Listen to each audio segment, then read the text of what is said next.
예, 참으로 안타깝게 생각합니다. 계류 중인 정부에서 제출한 그 쌀 목표 가격 관련한 동의안과 쌀 소득에 관한 법률 개정안, 우리 최기성 위원장께서 대표 발의하시고 저도 서명을 한 21만 7천 원 안이든, 우리 또 김영래 의원님께서 대표 발의하신 19만 6천 원 안이든, 이것을 지금 법안심사 소위에 계속 계류하고 둘 문제가 아니라고 봅니다. 이미 법안심사 소위는 여러 번 열렸지만 이 문제를 해결하고 있지 못합니다. 그래서 시간도 더 이상 미룰 수 없고, 조금 전에 존경하는 우리 경도수 법안소위 위원장님께서 말씀 계셨습니다. 다른 사안들도 중요합니다. 그러나 가장 중요한 사안을 처리하지 않고 다른 사안을 처리한다는 것은 저는 어불성설이라고 봅니다. 가장 중요한 문제를 처리하고 그리고 나머지 사안들도 함께 처리하는 것이 옳다고 봅니다. 그래서 법안심사 소위에 계류시킬 것이 아니라 양당 간사님이 합의하고 위원장님께서 결단하셔가지고 우리 전체 회의로 다시 회부해서 오늘 전체 회의에서 그 문제에 대한 우리 상임위 차원의 명확한 결론을 내리고 빨리 예산안이든 또 나머지 법안에 대해서 우리 상임위를 통과시키고 외교리로 보낼 것은 외교리로 보내고 법사위로 보낼 것은 법사위로 보냈으면 좋겠습니다. 이 전체 회의에서 쌀값 문제부터 결론을 짓고 이후 의사일정을 진행했으면 좋겠습니다. 이상 마치겠습니다. 윤명희 의원께서 6%를 거론하셨는데 이거야말로 대표적인 숫자 조작입니다. 지금 우리 대한민국의 농가의 65%가 쌀농가입니다. 쌀을 재배하고 있습니다. 우리 농민의 65%에 해당되는 사안입니다. 6%가 아닙니다. 마치 우리 농가의 6%만 적용되는 것처럼 그 사실을 호도하면 안 됩니다. 두 번째, 이 제도가, 직불금 제도가, 변동직불금, 고정직불금, 이 직불금 제도가 2005년도, 그러니까 참여정부 시절에 도입됐다고 해서 지금 우리가 해야 될 일을 방기하는 것 또는 그 책무를 회피하는 것, 이런 것들의 면피성이 될 수 없다, 이런 점을 분명히 말씀드리고, 또한 지금 17만 0083원은 현행 법으로 있는 것은 8년 전에 되어 있는 것이고 그것이 8년 동안 다른 모든 것은 물가가 올랐습니다. 하다못해 공무원들 월급, 국회의원들 세비 지난 8년 동안에 한 푼 오르지 않고 동결됐다고 하면 가만히 있었겠습니까? 이 자리에 있는 농식품부 공무원들 지난 8년 동안 한 푼도 오르지 않았다고 한다면 급여가 가만히 있었겠습니까?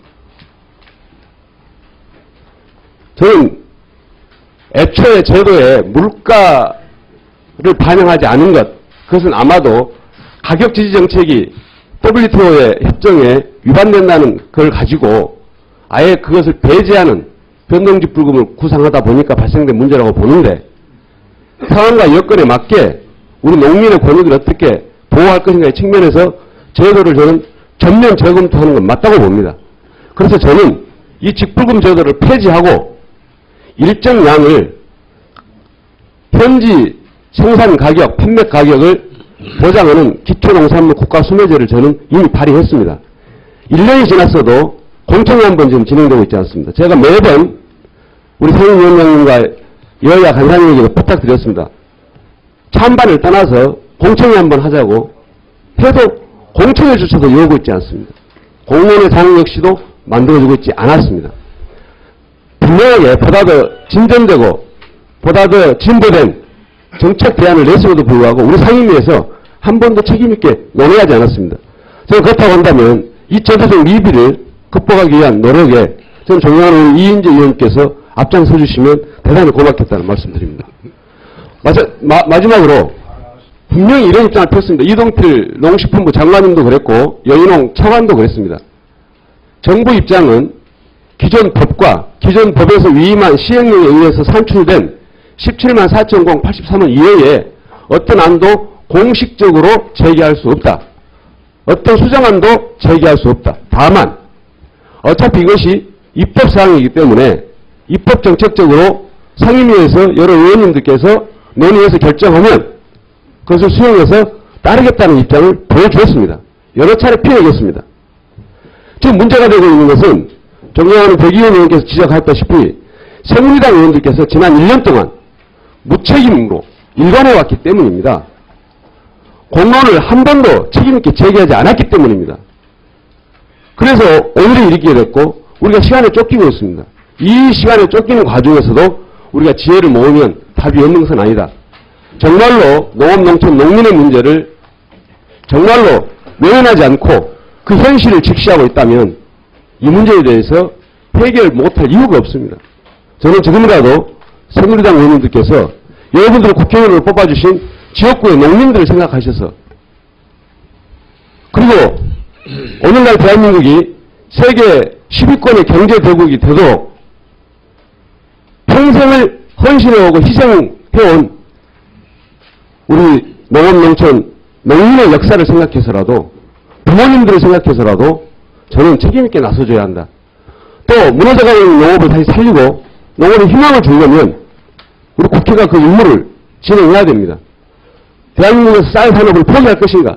주식 식량을 포기할 것인가? 식량 안보를 포기할 것인가? 식량 주권을 포기할 것인가? 이거에 대한 농민들이 질문하고 있습니다. 쌀농사 계속 지어야 될 거냐? 우리에게 희망이 있느냐? 국회가 답변해야 됩니다. 민의의 정당으로서 희망이 있다. 우리가 이렇게 희망을 제시한다.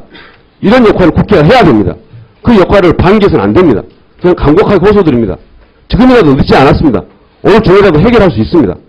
다시 한번 쌀값 문제를 해결하지 않고 다른 걸 핑계로 넘어가는 것은 정말로 중대하고도 중요한 문제를 외면하는 것입니다. 저는 이 쌀값 문제 해결 없이 다른 어떤 것을 논의하는 것은 농민에게 뒤통수를 치는 것이고 농민을 배신하는 것이고 우리 농업의 희망을 포기하는 것이다. 이렇게 생각합니다. 오늘 정의를 해서라도 꼭 책임있게 저는 지혜를 모았으면 좋겠습니다. 이상입니다. 예, 저는 뭐 의사진행 발언을 계속 듣는 것보다는 위원장님께서 이제 의견이 어느 정도 들어졌기 때문에 의사진행을 결심하셔서 진행했으면 좋겠습니다. 다만 지금 존경하는 김춘중 의원님 질의 과정에서 우리 이동필 장관님께서 답변하면서 엉뚱한 말씀을 하셨는데 변동직불금 제도가 시행된 이후 즉 2005년 이후 현재까지 쌀값이 산지 쌀값이 하락할 때 산지 쌀값을 올리기 위한 정부의 노력이 있었던 것처럼 허위의 사실을 이야기했습니다. 장관님, 네. 몇 년도에 어떤 사례가 있습니까?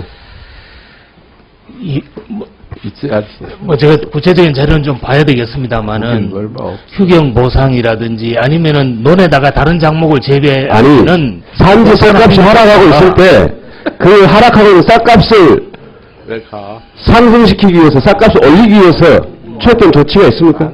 농가 소득 보전의 문제가 아니라 그 부분에 대해서는 우리 차관이 답변하도록 양해해 주시죠. 아니 본인이 답변도 못할 주장을 하시면 됩니까? 아니 그 얘기가 아니라 좀 더 구체적인 대답을 드리려고 그러는데 아니 본인이 주장한 내용에서 제가 이 질문을 드리잖아요. 2010년에 농협을 통해서 10만 톤, 50만 톤을 추가 수매를 했다든지 그 다음 그 사이에도 논에도 다른 작목을 심을 수 있도록 그렇게 했던 그것이 결국은 다 장관님 이거 보세요. 들어보세요. 수매량이 중요한 것이 아니라 수매가가 당시에 산지의 쌀값보다 높은 가격으로 수매가 되어야 쌀값 상승 효과가 있습니다. 산지 쌀값보다 낮은 가격으로 수매를 하게 되면 추가 수매를 한다 한들 무슨 쌀값 상승 효과가 있습니까? 그런 내용 정확히 알지도 못하고 답변하지 마세요. 그리고 차관, 실제로 지금까지 고추값이 떨어지게 되면 시중에 있는 고추 물량을 제 값에 생산비가 보장되는 값에 정부가 수매를 한 적이 없습니다. 배추값이 폭락을 하게 됐을 때 배추를 생산비가 보장되는 가격으로 적정량을 수매를 해서 배추값을 유지시킨 전례가 없습니다. 농산물 가격이 폭락할 때는 시장에다 맡겨놓고 농산물 가격이 약간 오를 듯 하면 시장에다 맡긴 논리는 내팽개치고 바로 정부가 개입해서 수입 농산물을 풀었습니다. 그렇게 해서 가격을 하락시켰습니다. 그래서 농민들이 정부로부터 우리는 국민도 아니냐, 이런 농민들의 피맺힌 절규가 나오는 것입니다. 그런데 이 국회에서 버젓이 지금까지 수년간 진행되어 왔던 정부의 농산물 가격 정책에 부정하는 발언을 해서야 되겠습니까? 지금까지 그 어떤 농산물에 대해서도 가격이 폭락을 하려고 할 때 사전 예방적 조치로 가격 안정 조치를 취한 바가 없습니다. 폭락하고 난 뒤에 그 피해 보전도 제대로 시행한 바가 없습니다. 산지 쌀값을 떨어뜨리는 역할을 했어도 아까 존경하는 김춘중 의원님께서 말씀하신 것처럼 100만 톤을 풀어서 그것도 4천원을 손해보면서 수입 쌀값이 낮습니다. 근데도 얼마나 저가로 공급했으면 수입 쌀을 풀었는데 손해를 보겠습니까? 4천억을 손해보면서까지 풀어서 쌀값을 떨어뜨리려고 했습니다. 그 목적이 뭐였습니까?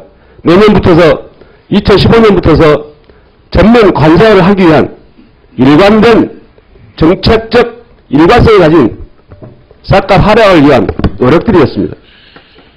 이제 그것 때문에 우리 농가가 파탄이 나서 현재 20년 전에 700만이었던 농가 인구가 지금 250만입니다. 20년 사이에 450만이 줄어들었습니다. 지금도 매년 20만 명 이상의 농가 인구가 줄어들고 있습니다. 이제 한국 농업은 기로에 섰습니다. 산업으로서 존재할 수 있느냐, 이제 멸절되느냐의 기로에 서 있습니다. 이런 조건에서 농정의 책임자인 농식품부 장관의 답변이 있는 사실을 호도해서 되겠습니까? 현실을 직시하고 개선책을 내놔도 맞든 못 맞든 할 시기에 그동안에 실행했던 정부의 정책을 전면 부정하는 발언을 하면 되겠습니까? 저는 이 점에 대해서 위원장님께서 주의를 주셔야 된다고 봅니다. 이상입니다. 저는 우리 상임 위원들끼리 논쟁하는 게 바람직하지 않다고 생각해서 최대한 자제하려고 합니다만은 정책적 대안 말씀하셨습니다. 저는 18대 때 한미 FTA가 진행되게 되면 우리 농업, 농촌, 농민이 그리고 우리 중소상공인들이 정말 어려움에 빠지기 때문에 이거 졸속적으로 추진하면 안 된다. 열심히 반대했지만 바로 한나라당, 지금의 새누리당에 의해서 일방적으로 날치기 처리됐습니다. 두 번째, 19대 국회에서 윤명희 의원님께서 잘 아실 겁니다. 송아지 생산 안정자금 축산법에 지급하도록 되어 있는 거 작년에 한 푼도 지급하지 않은 거 제가 작년 국정감사, 올해 국정감사에서 누차 지적하고 제기해도 우리 새누리당 의원님들이 도와주지 않아서 이 문제가 아직도 해결되지 않았습니다. 또한 FTA 피해보전 직불금 제도, 농식품부에서 수입기업들하고 하는 꼼수를 들고 나와서 법에서 지급하도록 되어 있는 것, 지급하지 않는 것, 이거 제가 올해 국정감사에서 그토록 지적하고 제기하고 정책적 대안 내놔도 새누리당 의원님들께서 도와주지 않아서 이게 아직도 해결되지 않았습니다. 또한 사료값 안정기금 우리가 설치하자고 작년에서부터 법안 발의가 되어 있고 하는데도 불구하고 이거 역시 마찬가지입니다. 또한 우리가 농민들 한미 FTA로 피해받은 농민들 지원하라고 있었던 FTA 피해보전 지원금을 가지고 동부국과 같은 대기업에다가 지원해가지고 동품 하용 사건 잘 아시지 않습니까? 대기업의 농업 진출을 막기 위한 법도 발의했고 했었습니다. 새누리당 의원님들 반대로 지금 이게 안 되고 있습니다. 더 결정적인 것은 아까도 제가 말씀드렸지만 윤명희 의원 무슨 말 못 들었습니까? 제가 작년에 이미 이 문제 유통구조를 단일화하고 이런 해년마다 이런 갈등을 가져올 이런 것을 근본적으로 대신할 수 있는 우리 농업정책의 혁신을 가져올 수 있는 기초농산물 국가수매제도 WTO 협정 속에서도 얼마든지 가능한 AMS 한도 1조 4,900억 안에서 얼마든지 가능한 법안을 발의했는데 1년이 넘도록 바로 법안 소위에 계류만 되어 있고 공청회 한번 열지 않은 거 새누리당이 반대해서 못한 거 아닙니까? 자, 이런 현실 오늘 또 새누리당이 지금 쌀값에 대해서 목표값에 대해서 됐어. 대안을 제시하지 않는 것 아닙니까? 그래서 새누리당이 책임있게 대안을 제시해라 이런 것입니다. 자, 됐어. 네. 예, 마치겠습니다. 예,